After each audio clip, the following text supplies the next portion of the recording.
Laboratorij za obdelavo površin se nahaja v prostorih oddelka za lesarstvo Biotehniške fakultete. Poln je orodij in raznovrstne opreme, s katero preizkušajo vse možne aspekte kakovosti in lastnosti obdelanih in neobdelanih površin lesa in tudi drugih materialov, predvsem pa premazov in premaznih sistemov.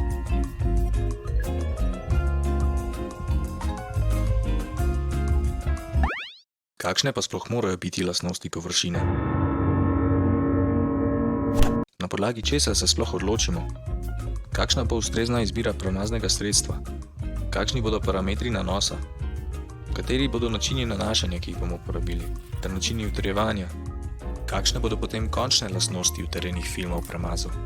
To je le nekaj vprašanj izmed množice. Zagotovo je to eno obširnejših področij lesarstva, saj zajema veliko različnih znanj, od poznavanja materialov, njihovih lastnosti do tehnologij in inženirskih pristopov, s katerimi se iščejo rešitve.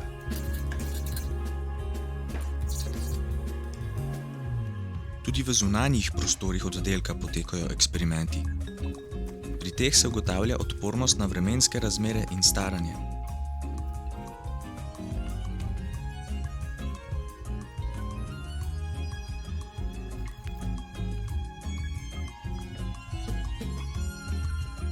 Torej, ukvarjajo se s karakterizacijo površin lesa in lesnih materialov in s preizkušanjem tekočih in utrjenih premazov.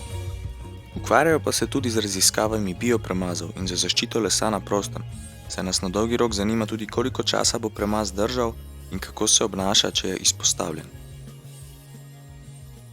Ker lahko analizirajo napake površinske obdelave, sodelujejo tudi s podjetji in jim tako svetujejo pri izbiri najprimernejših premazov ali pa preverijo, če površina izdelka ustreza določenemu standardu.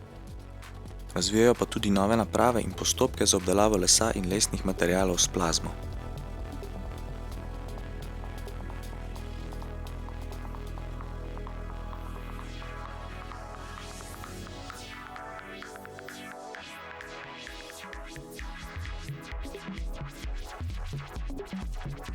Preizkušajo se razne oblike nanašanja, sušenja in nove tehnologije, nanomateriali, vodoodbojni premazi, obdelava lesa s plazmo, vplivi termične modifikacije na les, efektni premazi in še marsikaj.